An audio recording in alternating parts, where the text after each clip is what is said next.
Number 1 है business. Business के बारे में सारी चीज़ें यहाँ पे हम पढ़ रहे हैं। अब हमने लास्ट लेक्चर में सिग्निफिकेंस स्टार्ट किया था कि बिजनेस का सिग्निफिकेंस क्या है। अलग अलग ग्रुप के लिए हमने देखा था। सबसे फर्स्ट हमने बिजनेस के लिए ही देख लिया था कि जो फर्म ऑर्गेनाइजेशन बिजनेस कर रही है उसके लिए क्या इम्पोर्टेंस रहेगा बिजनेस का। अभी हमें इस लेक्चर में देखना है कंज्यूमर के लिए क्या सिग्निफिकेंस होगा एंड उसके बाद सोसाइटी के लिए क्या सिग्निफिकेंस होगा या क्या रोल प्ले करता है बिजनेस, वो हम देखने वाले हैं। तब सबसे पहला हम स्टार्ट करते हैं सिग्निफिकेंस टू कंज्यूमर्स। अब बिजनेसेस जो हो रहे हैं वो कंज्यूमर्स को क्या फ़ायदा देते हैं। बिजनेस का सबसे पहला काम तो यही है कि कस्टमर को गुड्स एंड सर्विसेज प्रोवाइड करना, ठीक है। एंड दूसरा प्रॉपर उसकी अवेलेबिलिटी करके देना, अच्छे प्राइस चार्ज करना, क्वालिटी गुड्स देना। ये काफ़ी सारे एडवांटेजेस है या हम कह सकते हैं सिग्निफिकेंस है जो कंज्यूमर को मिलते हैं। अब यहाँ पे हमें पॉइंट वाइज स्टडी करना है कि क्या क्या होते हैं सिग्निफिकेंस। चलिए स्टार्ट करते हैं। Business plays a significant role in respect of consumers. The significance of business to consumers can be briefly stated as follows. पहले कैसा था, सेलर ओरिएंटेड मार्केट था। मतलब सेलर जो सेल करना चाहता था वैसे टाइप का प्रोडक्ट वो सेल करता था। कंज्यूमर के पास कोई ऑप्शन नहीं था। जिस प्राइस पे गुड्स मिल रहा है, जिस क्वालिटी पे मिल रहा है, कस्टमर को लेना पड़ता था। वो कस्टमर के पास ज़्यादा ऑप्शंस भी नहीं थे। लेकिन अब क्या हो गया है, कंज्यूमर किंग हो गया है मार्केट का, ठीक है। बिजनेस जब चलते हैं तो उन्हें कंज्यूमर को ध्यान में रख के ही गुड्स बनाना पड़ता है, बिजनेस को चलाना पड़ता है। क्योंकि अगर कंज्यूमर सेटिस्फाइड है तो ही वो बिजनेस के पास से गुड्स कंटिन्यूअसली लेता रहेगा या सर्विसेज लेता रहेगा। नहीं तो कंज्यूमर शिफ्ट हो जाएगा किसी और कॉम्पिटिटर के पास। क्योंकि अभी कैसा हो गया है, कंज्यूमर के पास ऑप्शंस बहुत सारे हो गए हैं, ठीक है। अभी आजकल तो मार्केट के जो हम कह सकते हैं जोग्राफिकल रिस्ट्रिक्शंस भी नहीं रहे हैं। पहले कैसा था, ऑनलाइन बाइंग सेलिंग नहीं होता था तो कंज्यूमर के लिए ऑप्शंस लिमिटेड हो जाते थे कि वो जिस एरिया में रह रहा है वहीं से वो शॉपिंग कर सकता था या चीज़ें ले सकता था। अभी तो ऑनलाइन बाइंग एंड सेलिंग होता है तो ग्लोबली कुछ भी कोई भी सेलर कहीं पे भी प्रोडक्ट सेल कर सकता है एंड बायर कहीं पे भी प्रोडक्ट मंगवा सकता है, कहीं से भी मंगवा सकता है, ठीक है।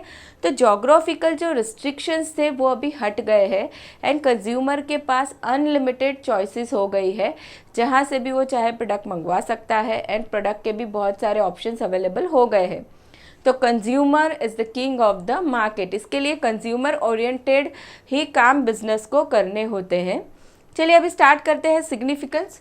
सबसे पहला है availability of quality goods and services. ये सबसे पहला है। बिजनेसेस क्या करते हैं, quality goods and services available करके देते हैं कस्टमर को।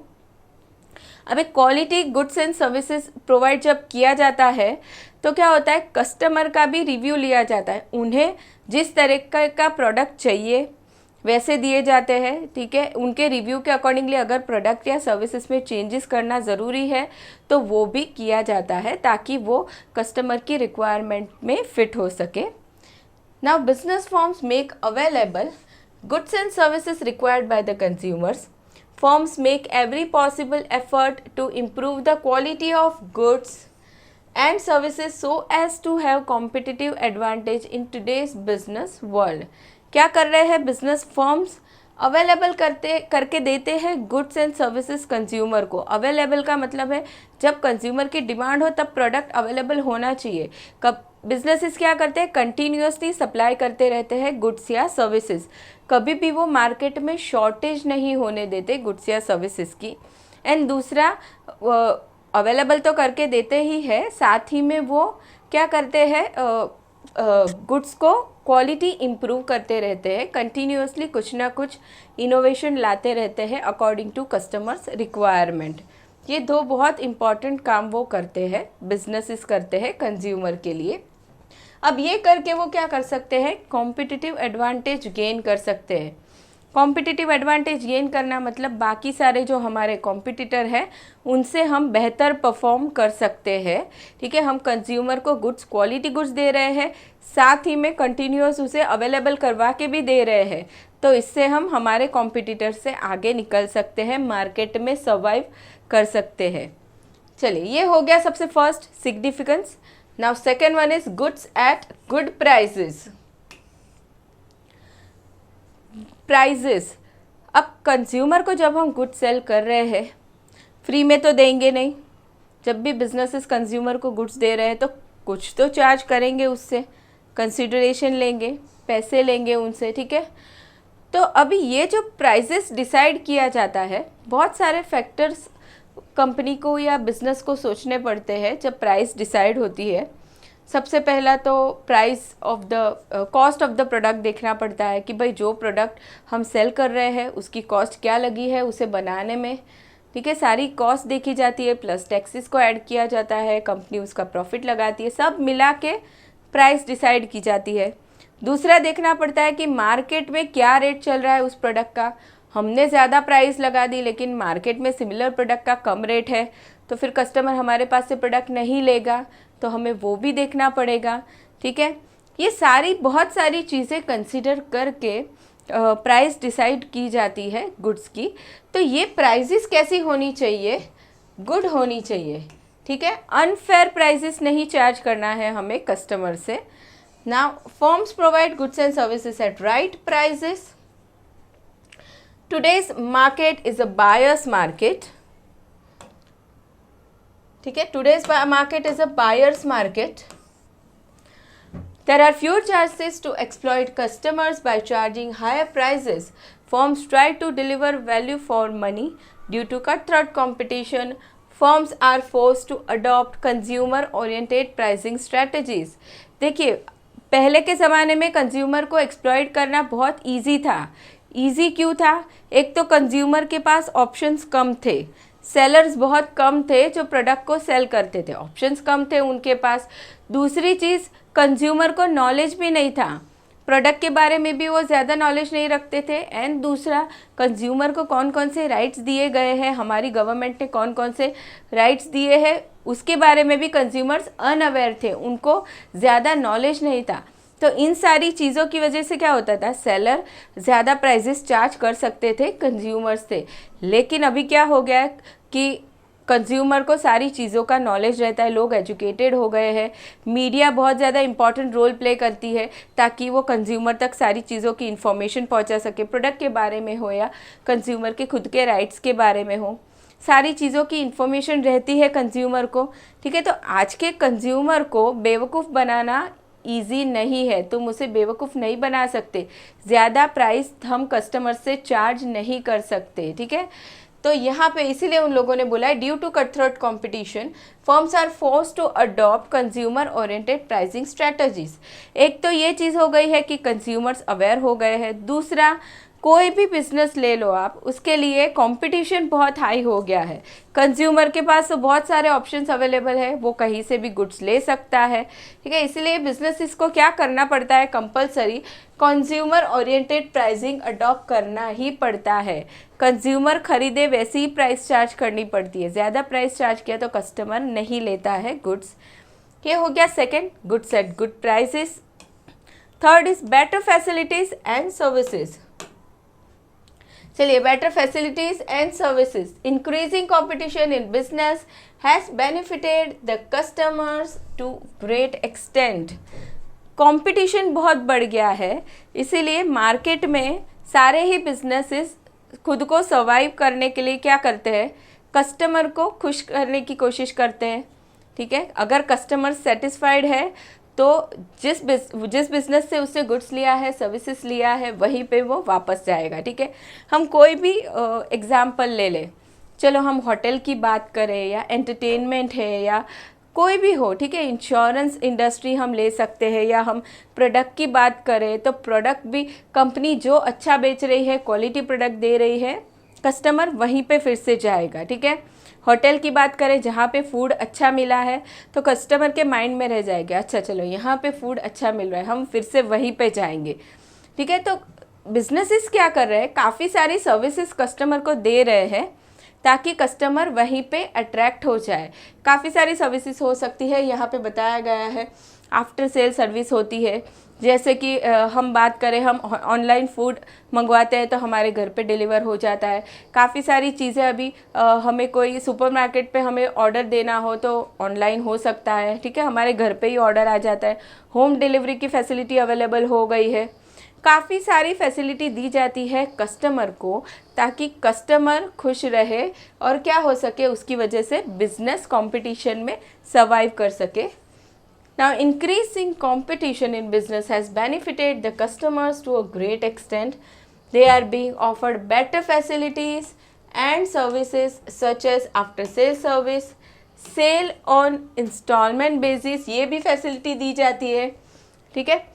जो कंज्यूमर ड्यूरेबल गुड्स रहते हैं, जैसे कि हम कह सकते हैं रेफ्रिजरेटर लिया या मोबाइल फ़ोन लिया, कंप्यूटर लिया, ऐसी काफ़ी सारी चीज़ों पे इंस्टॉलमेंट सिस्टम अवेलेबल होता है at instalment basis at zero और low rate of interest, extended warranties, etc. Again, professionalism in business makes business firms to provide customer additional and better facilities at no or low cost. अब ये जो facilities दी जाती है customer को, उसमें भी आजकल तो बिजनेसेस कैसे हो गए हैं, वहाँ पे प्रोफेशनली सारे काम किए जाते हैं, ठीक है, प्रोफेशनली स्ट्रेटजीज़ बनाई जाती है, प्रोफेशनल लोग वहाँ पे काम करते हैं, तो उसकी वजह से कस्टमर को और ज़्यादा फ़ायदे हो रहे हैं, फैसिलिटीज़ मिल रही है।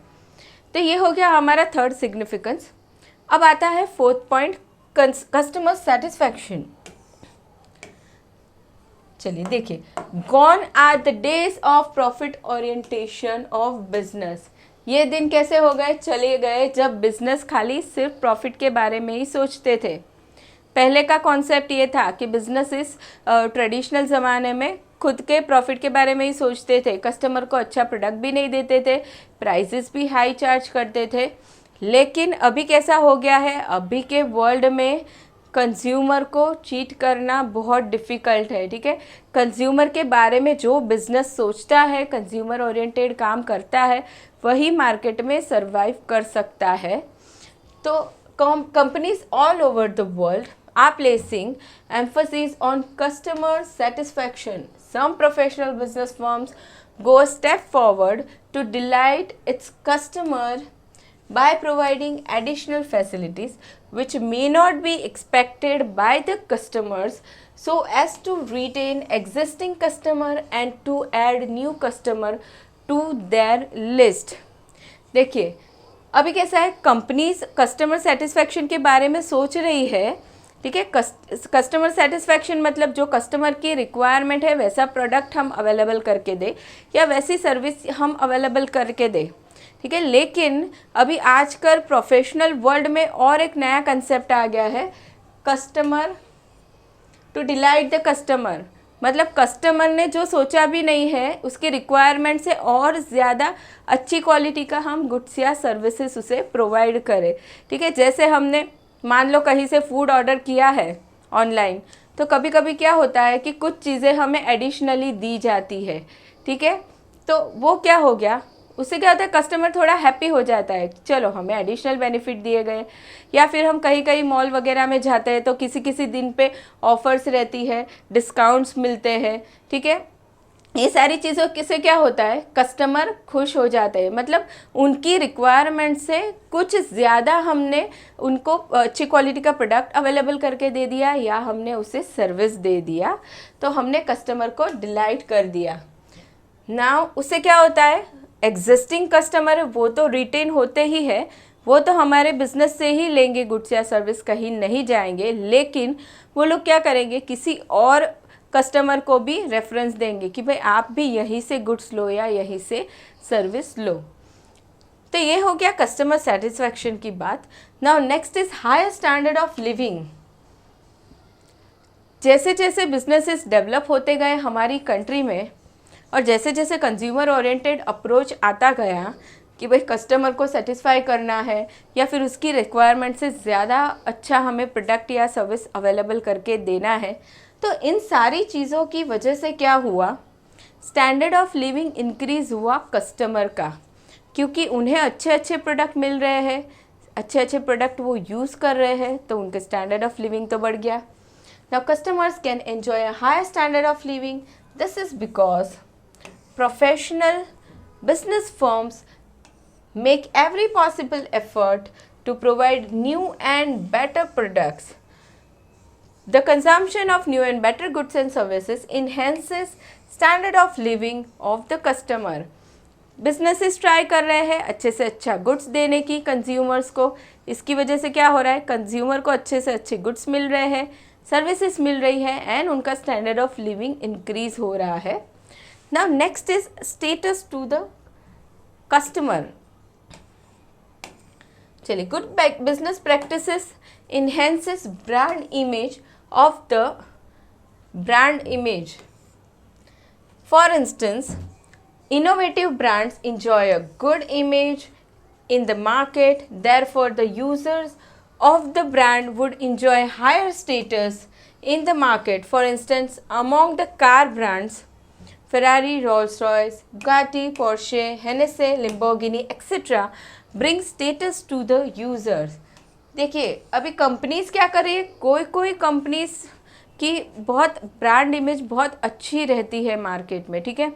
उनके अगर प्रोडक्ट्स यूज़ किए जाए तो कस्टमर जब भी सोशली गैदरिंग में या कहीं बाहर जाता है तो हाँ, उसका स्टेटस दिखता है कि चलो इसने तो ये ब्रांड का प्रोडक्ट यूज़ कर रहा है, ठीक है. उसका भी सोशल स्टेटस इंक्रीज़ होता है, एंड साथ ही साथ उसकी वजह से कंपनी की भी ब्रांड इमेज इंक्रीज़ होती है. यहाँ पे उन्होंने एग्जांपल्स दिए हैं कार्स के. वैसे ही बहुत सारी और भी चीज़ों में क्या होता है, ब्रांडेड प्रोडक्ट जब कस्टमर यूज़ करता है तो वो भी बहुत ज़्यादा हैप्पी रहता है, उसका भी स्टेटस बढ़ता है, एंड साथ ही कंपनी की भी ब्रांड इमेज बढ़ती रहती है, ठीक है. इसीलिए स्टेटस टू द कंज्यूमर्स कहा गया है. चलिए, अभी आगे उन लोगों ने कुछ इन्फॉर्मेशन दिया हुआ है, कार्स के बारे में ही है, वो आप प्रेफर कर सकते हैं. एंड हमने यहाँ पे कंज्यूमर के लिए जो सिग्निफिकेंस था बिजनेस का, उसे ख़त्म कर लिया है. अब आगे बढ़ते हैं. अभी आने वाला है सिग्निफिकेंस टू सोसाइटी, कि बिजनेसेस सोसाइटी के लिए क्या काम कर रहे हैं. बिजनेसेस छोटे लेवल पे, मीडियम लेवल पे, बड़े लेवल पे चल ही रहे हैं. अब ये सोसाइटी में भी काफ़ी सारा कंट्रीब्यूशन देते हैं, जैसे कि एम्प्लॉयमेंट अपॉर्चुनिटी प्रोवाइड करते हैं, उसकी वजह से लोगों का स्टैंडर्ड ऑफ लिविंग इंक्रीज़ होता है, ठीक है. फिर सोशल वेलफेयर के लिए भी काफ़ी सारे बड़े बड़े बिजनेसेस काम करते हैं, गवर्नमेंट को रेवेन्यू मिलता है, काफ़ी सारी हेल्प होती है सोसाइटी को भी. एक एक करके हम पढ़ते हैं. Now business plays a significant role towards the society. The member of the society, government and nation as a whole derive benefits from business activities. The role of business towards society can be stated as follows. क्या क्या role रहेंगे business के society के लिए, वो एक एक करके हम देखते हैं. सबसे पहला आता है इकोनॉमिक ग्रोथ. सबसे पहला काम बिजनेस क्या करेगा, हमारी कंट्री में इकोनॉमिक ग्रोथ लाने का काम करेगा. जितने जितने बिजनेसेस डेवलप होते जाएंगे वैसे वैसे लोगों की इनकम बढ़ती जाएगी. बिजनेस डेवलप हुए हैं, बिजनेस खुद भी प्रॉफिट अर्न कर रहा है, ठीक है. उसकी वजह से क्या हो रहा है, कंट्री में इकोनॉमिक ग्रोथ बढ़ रहा है. Business activities facilitate economic growth in the country. Economic growth relates to increase in national income. देखिए, नेशनल इनकम जब बढ़ती है तो हम कह सकते हैं हमारा इकोनॉमिक ग्रोथ हुआ है. National income increases when there is growth in various sectors of the economy. अलग अलग सेक्टर जब इकोनॉमी में जब ग्रो करते हैं, हमने पढ़े थे आगे, ठीक है, कंस्ट्रक्शन है या फिर सर्विस सेक्टर है का, जो आगे हमने टाइप्स ऑफ बिजनेसेस में पढ़ा था, वो सारे ही सेक्टर जब ग्रो करते हैं, जब इनकम उनकी बढ़ती है, तो हम कह सकते हैं कि हमारी कंट्री की नेशनल इनकम भी बढ़ रही है. Now that is agriculture, industry and service sector. Now sound business activities help to promote industries product including agro based ones. The service sector also gets boost due to good performance of the industry and agriculture. Service sector जो हम कहेंगे transportation है, telecommunication है, where housing है, insurance है, advertising है, ये सारे सेक्टर भी ग्रो करते हैं। जब इंडस्ट्री एंड एग्रीकल्चर ग्रो करता है तो उसके साथ में वो सेक्टर भी ग्रो करते हैं। The growth in all the sector results in economic growth of a nation. ये सारी चीज़ों का जब ग्रोथ होता है तो हमारी कंट्री का भी ग्रोथ साथ ही में हो जाता है। नाउ ये हो गया first point, economic growth. Second was is employment. चलिए एम्प्लॉयमेंट की जब बात करेंगे हम, जब बिजनेस स्टार्ट होता है तो क्या होता है, बिजनेस के अंदर काफ़ी सारी एम्प्लॉयमेंट अपॉर्चुनिटी जनरेट होती है। ठीक है, अलग अलग डिवीज़न में एम्प्लॉयज़ रिक्वायर्ड होते हैं, मैनेजर्स रिक्वायर्ड होते हैं। तो ये सारे जो लोगों की रिक्वायरमेंट होती है तो एम्प्लॉयमेंट अपॉर्चुनिटी देती है ये सोसाइटी को। अब ये हो गई डायरेक्ट एम्प्लॉयमेंट।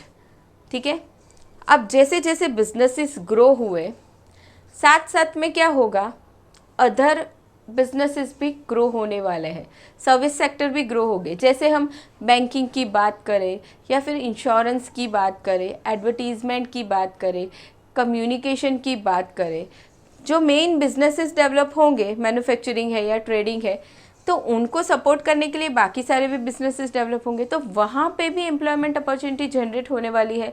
तो वो क्या हो गया, इनडायरेक्टली वहाँ पे भी एम्प्लॉयमेंट जनरेशन हो गया। तो चलिए पढ़ते हैं, business firms are responsible for direct and indirect employment. The direct employment in business firms increases on account of the growth of the business firm. Business firm के ग्रोथ की वजह से डायरेक्ट एम्प्लॉयमेंट बढ़ता है। The growth of businesses result in increase in demand for labor. The indirect employment increases in the various supporting sectors such as banking, insurance, telecom, transport, etc. यहाँ पे लोगों को जो एम्प्लॉयमेंट अपॉर्चुनिटी जनरेट होंगी उसे हम कहेंगे इनडायरेक्ट एम्प्लॉयमेंट जनरेट होना। तो ये हो गया सेकेंड पॉइंट एम्प्लॉयमेंट के बारे में। Next is regional development. अब रीजनल डेवलपमेंट की जब हम बात करेंगे तो पहले कैसा था, बिजनेसेस सिर्फ सिटीज़ में ही ओपन होते थे। ठीक है, जैसे कि मुंबई में हुए या फिर कोई और सिटी हम कहेंगे, अर्बन एरियाज़ में मोस्टली होते थे। रूरल एरियाज़ या बैकवर्ड एरियाज़ में ज़्यादातर कोई वहाँ पे बिज़नेस करना प्रेफर नहीं करता था। लेकिन हमारी गवर्नमेंट ने क्या किया, काफ़ी सारे इनिशिएटिव्स लिए, काफ़ी सारी बेनिफिट्स देना शुरू किया लोगों को कि अगर आप बैकवर्ड एरियाज़ में बिज़नेस स्टार्ट करते हो तो आपको काफ़ी सारे बेनिफिट्स मिलेंगे। जैसे कि टैक्स बेनिफिट मिला या फिर ग्रांट मिलेगी, लोन मिलेगी। ठीक है, काफ़ी सारे एडवांटेजेस देने ट्राई किए। उसकी वजह से क्या हुआ, लोग वहाँ पे भी बिजनेसेस चालू करने लगे, बैकवर्ड एरिया में, रूरल एरिया में। तो वहाँ पे भी बिजनेसेस ग्रो हुए, वहाँ पे भी लोगों को एम्प्लॉयमेंट अपॉर्चुनिटी मिली, लोगों की इनकम वहाँ पे भी बढ़ने लगी। सेम वे सपोर्टिंग जो सेक्टर रहते हैं, सपोर्टिंग बिजनेस, बैंकिंग, इंश्योरेंस, वो भी वहाँ डेवलप होने लगे, वहाँ पे भी लोगों को एम्प्लॉयमेंट मिलने लगी। तो रीजनल डेवलपमेंट होने लगा धीरे धीरे। Now business firms help to bring about regional development. Business firms to set up industries in backward areas as well may be due to government incentives for setting up of industries in backward areas and or to take advantage of local conditions in backward areas. As a result of this, there is balanced regional development. पहले जो situation थी खाली cities में ही development हो रहा था, rural area में, backward area में नहीं हो रहा था, वो भी अभी होने लगा। मतलब बैलेंस डेवलपमेंट होने लगा हमारी कंट्री में। क्यों होने लगा, गवर्नमेंट ने काफ़ी सारे इंसेंटिव्स या बेनिफिट्स देना चालू किया जो बिजनेस स्टार्ट करेंगे बैकवर्ड एरिया में उनको। Now for instance, at the time of independence, a few states were industrially developed such as Maharashtra and West Bengal. At the time of independence क्या था, ये दो स्टेट ही डेवलप थे industrially. Now a number of states are industrially developed due to initiatives taken by government and business firms to set up industries in backward areas. अब क्या हो गया, काफ़ी सारी सिटीज़ डेवलप हो गई है इंडस्ट्रियली। क्यों डेवलप हुई, हमारी गवर्नमेंट ने इनिशिएटिव लेना चालू किया इसके लिए। चलिए आगे बढ़ते हैं, फोर्थ पॉइंट देखते हैं, revenue to the government. Businesses क्या करते हैं, बहुत बड़ा सोर्स है रेवेन्यू का टू द गवर्नमेंट। गवर्नमेंट को रेवेन्यू मतलब इनकम, गवर्नमेंट को जो इनकम होती है उसका बहुत बड़ा सोर्स है बिजनेसेस। बिजनेसेस के पास से जो टैक्स जाता है गवर्नमेंट को, वो गवर्नमेंट के लिए एक तरह की इनकम हो जाती है। अब उन पैसों के ज़रिए गवर्नमेंट को काफ़ी सारे काम करने होते हैं हमारी कंट्री में, हमारी कंट्री में डेवलपमेंट लाने के लिए, ठीक है, जैसे इंफ्रास्ट्रक्चर बनाना, ठीक है, काफ़ी सारे बहुत सारे काम होते हैं। तो इसके लिए गवर्नमेंट को रेवेन्यू चाहिए होता है, वो रेवेन्यू प्रोवाइड करेंगे businesses. Business generates revenue to the government in the form of taxes and duties. The government imposes direct taxes such as corporate tax, capital gain tax, and also indirect taxes such as excise duties, custom duties, service tax, etc. Indirect taxes, ये सारे taxes लगेंगे goods पे। जब भी goods manufacture होगा या cell होगा तभी ये सारे टैक्स या ड्यूटीज़ लगाई जाएगी। एंड दूसरा डायरेक्ट टैक्सेस, जो बिजनेसेस की इनकम होती है उसके ऊपर टैक्स लगेगा, वो हो जाएगा डायरेक्ट टैक्सेस। तो ये दोनों ही सोर्स के ज़रिए गवर्नमेंट का रेवेन्यू होता है। A large part of government revenue is contributed bye direct and indirect taxes and duties. The government can also generate revenue by way of profits earned by public sector unit. Public sector unit जो चल रहे हैं हमारी country में, मतलब ऐसे businesses जहाँ पे इन्वेस्टमेंट गवर्नमेंट ने किया है, वैसे पब्लिक सेक्टर यूनिट जो चल रहे हैं तो उनका जो प्रॉफिट होता है वो भी रेवेन्यू हो जाता है गवर्नमेंट का। ना और आगे उन लोगों ने क्या बताया है, the government can utilise such revenue for various development activities such as development of railways, roadways, irrigation, rural development etc. हमारी कंट्री में डेवलपमेंट करने के लिए गवर्नमेंट ये सारे ही पैसे जो रेवेन्यू हुए हैं उसे यूज़ करेगी। And also non development activities such as defence, interest payments, administration etcetera, ये सारी चीज़ों में भी वो पैसों को यूज़ किया जाएगा। ये हो गया फोर्थ पॉइंट। नेक्स्ट देखते हैं सोशल ऑर्डर।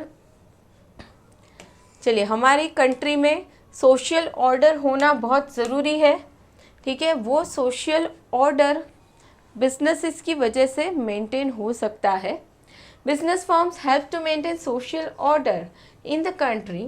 अब वो कैसे होगा, due to employment people refrain from anti social activities such as robberies, kidnapping etcetera. अभी मान लो कंट्री में एम्प्लॉयमेंट अपॉर्चुनिटी कम है, बिजनेसेस नहीं है, लोगों को काम नहीं मिल रहा है, ठीक है, तो उनके पास पैसे नहीं आएंगे। अब पैसे नहीं होंगे, इंसान बेचारा बहुत गरीब है, तो क्या हो जाएगा, वो कुछ ना कुछ गलत काम करने पे मजबूर हो सकता है, जैसे anti social activities such as robberies, kidnapping, ये सारी चीज़ें करने में वो मजबूर हो सकता है, ठीक है। तो इसीलिए हमारी गवर्नमेंट क्या करती है, इनिशिएटिव्स लेती है, इंसेंटिव्स देती है ताकि नए नए बिजनेसेस चालू हो। एंड वो नए नए जितने बिजनेसेस चालू होंगे उसकी वजह से क्या होगा, हमारी कंट्री में एम्प्लॉयमेंट अपॉर्चुनिटी मिलेगी, लोगों को जॉब मिल रही है, वो बराबर से अर्न कर रहे हैं, तो फिर वो ऐसी कोई एंटी सोशल एक्टिविटीज़ नहीं करेंगे, ठीक है। इसलिए हमारी कंट्री में सोशल ऑर्डर हमेशा मेंटेन रहेगा। Now, if employment facilities were not available, there could have been law and order problem in the society. Now, also business firms provide tax revenue to the government.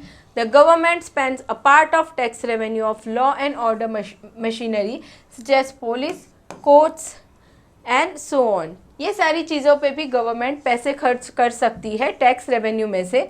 अब ये लोग भी क्या करेंगे, social order maintain करने में help करते हैं। Now next is standard of living. Businesses standard of living बढ़ाने में हेल्प करते हैं। कैसे हेल्प करेंगे, बिजनेसेस क्या करेंगे, एम्प्लॉयमेंट अपॉर्चुनिटी प्रोवाइड कर रहे हैं, सबसे मेन काम वो ये कर रहे हैं सोसाइटी के लिए। एम्प्लॉयमेंट अपॉर्चुनिटी की वजह से इनकम लेवल बढ़ता है लोगों का, इनकम बढ़ेगी तो परचेसिंग पावर बढ़ता है एंड उसकी वजह से लोगों का स्टैंडर्ड ऑफ लिविंग इंक्रीज़ होता है। क्या होगा, लोग अच्छे से अच्छे प्रोडक्ट यूज़ करने लगेंगे क्योंकि उनकी इनकम बढ़ रही है एंड स्टैंडर्ड ऑफ लिविंग उनका इंक्रीज़ हो जाएगा। Now business firms help to raise standard of living of the people. Business firms generate employment. Employment increases income level of the employed people. Increase in income level leads to higher purchasing power. Increase in purchasing power results in higher consumption goods and services. लोग क्या करेंगे, ज़्यादा income है तो फिर ज़्यादा consumption भी करेंगे गुड्स का. Increase in consumption leads higher standard of living. Now business firms provide quality goods and services which also improve standard of living of the consumer. दो चीज़ें हो रही है इनकम बढ़ने की वजह से. एक तो लोग ज़्यादा गुड्स भी यूज़ कर रहे हैं एंड दूसरा क्वालिटी गुड्स भी यूज़ कर रहे हैं जिसकी वजह से स्टैंडर्ड ऑफ लिविंग बढ़ रहा है. Next is capital formation. हमारी कंट्री का कैपिटल फॉर्मेशन बढ़ता है बिजनेस की वजह से. अब वो कैसे बढ़ेगा? एक तो सबसे पहली चीज़ तो बिजनेसेस सोसाइटी के लिए एम्प्लॉयमेंट जनरेट कर रहे हैं, इनकम बढ़ रही है. अब यहाँ पे आगे हमने देखा कि ज़्यादा से ज़्यादा गुड्स एंड सर्विसेज यूज़ करने की वजह से सोसाइटी में स्टैंडर्ड ऑफ लिविंग इंक्रीज़ हो गया. चलो ठीक है, लेकिन सारी ही इनकम लोग उसमें कंजम्पशन में तो यूज़ नहीं करेंगे कि चलो सारे ही पैसे खर्च कर दिए, ऐसा तो नहीं होगा. इन्वेस्टमेंट भी करेंगे, सेविंग्स भी करेंगे. तो वो जो इन्वेस्टमेंट होने वाली है, वो इन्वेस्टमेंट पार्ट जो बढ़ेगा हमारी कंट्री में, उसकी वजह से कैपिटल फॉर्मेशन होता है. Business facilitates capital formation in the country. Business firms are responsible for savings of those employed in the business units. जो लोग बिजनेस में काम कर रहे हैं उनकी इनकम हो रही है और वो सेविंग्स कर रहे हैं. Savings results in investment. अब ये सेविंग की है, पैसे बचाए हैं सैलरी में से, तो वो इन्वेस्टमेंट तो कहीं पे करेंगे. Investment results in capital formation, that is formation of capital goods including infrastructure. Capital formation results in economic growth of a nation. जितना कैपिटल फॉर्मेशन ज़्यादा होगा उतना हमारी कंट्री का ग्रोथ भी ज़्यादा होगा. ठीक है, तो ये सबसे बड़ा काम बिजनेसेस करते हैं कैपिटल फॉर्मेशन करवाने का. Next is competition benefits to society. जितना ज़्यादा कंपटीशन होता है मार्केट में, सोसाइटी को सबसे ज़्यादा फ़ायदा होता है. क्यों? क्योंकि जितना कंपटीशन ज़्यादा होगा, बिजनेसेस क्या ट्राई करेंगे, सबसे ज़्यादा अच्छा परफॉर्म करने की ट्राई करेंगे ताकि वो मार्केट में सर्वाइव कर सके. अब जितना ज़्यादा वो अच्छा परफॉर्म कर रहे हैं तो उसका फ़ायदा सोसाइटी को होने ही वाला है. Competition among business firms brings benefit to the society. To gain competitive advantage, business firms undertake social development activities. Professional business firms provide donation to the community development activities, educational institution, hospitals, etc. Community development, literacy and life expectancy leads to social development. क्या होने वाला है, देखिए, businesses society में अच्छा नाम कमाने के लिए, गुडविल बनाने के लिए सारी चीज़ें करेंगे. डोनेशंस देंगे, एजुकेशनल इंस्टीट्यूशन में डोनेशन देंगे, हॉस्पिटल्स में देंगे, काफ़ी सारी वेलफेयर एक्टिविटीज़ वो लोग करेंगे ताकि उनकी गुडविल बढ़े मार्केट में. अब ये सारी चीज़ें करने के क्या होंगे फ़ायदे? सोसाइटी को फ़ायदे होंगे, लोगों को फ़ायदे होंगे. ठीक है, तो competition benefits to the society. Next is infrastructure development. Infrastructure development होता है हमारी कंट्री में. देखिए, business firms are responsible for infrastructure development. Large business firms participate in infrastructure development projects such as construction of roads, irrigation project, power generation, etc. Nowadays, business firms develop infrastructure through public-private partnership projects. क्या होता है, देखिए ये सारे जो काम हो रहे हैं डेवलपमेंट के, इंफ्रास्ट्रक्चर के डेवलपमेंट के, अभी क्या हो रहा है, पहले सिर्फ गवर्नमेंट ही करती थी, लेकिन अभी गवर्नमेंट पार्टनरशिप करती है प्राइवेट कंपनीज के साथ, एंड दोनों ही मिलके क्या करते हैं, डेवलपमेंट करते हैं। ठीक है, तो डेवलपमेंट करने में भी बिजनेसेस कंट्रीब्यूशन कर रहे हैं अभी कंट्री के अंदर। Now international relations, business helps to maintain good and friendly relations with other countries. This is because of foreign trade. Of course, business की जब बात आएगी और फॉरेन कंट्री के साथ अच्छे रिलेशन की बात आएगी तो कैसे होने वाला है, इंपोर्ट एक्सपोर्ट बिजनेस का। अभी बड़े लेवल पे बड़े बड़े जो बिजनेसेस है वो इंपोर्ट एक्सपोर्ट का काम करते ही है। Foreign trade enables countries to be dependent on each other which in turn helps to develop good relations among participating countries. अभी क्या हो रहा है, हमारी कंट्री से कुछ गुड्स सेल हो रहा है दूसरी कंट्री में, दूसरी कंट्री से हम इंपोर्ट भी कर रहे हैं, तो एक दूसरे पे कंट्रीज़ डिपेंड हो गई। ठीक है, बाइंग एंड सेलिंग हुआ, प्रॉपरली टाइम पे पेमेंट हो रहा है, अच्छे रिकॉर्ड्स मेंटेन हो रहे हैं, तो उसकी वजह से क्या होगा, कंट्रीज़ के बीच में अच्छे रिलेशंस बनते हैं। ठीक है, और ये इन चीज़ों से गवर्नमेंट को बहुत सारा फ़ायदा होता है। चलिए, तो ये हो गया इंटरनेशनल रिलेशंस के बारे में। इसी के साथ हमने सिग्निफिकेंस वाला टॉपिक ख़त्म कर दिया है स्टूडेंट्स। चलिए, तो यहाँ पे आज हम ये लेक्चर ख़त्म कर देंगे, मिलेंगे नेक्स्ट लेक्चर में, और वहाँ पे हम स्टार्ट करने वाले हैं traditional and modern concept of business. Distinguish के फॉर्म में हमें दिया हुआ है, जिसे हम पढ़ेंगे नेक्स्ट लेक्चर में। वीडियो पसंद आया तो प्लीज़ लाइक एंड शेयर ज़रूर कर देना। मिलते हैं नेक्स्ट लेक्चर में। Thank you so much everyone.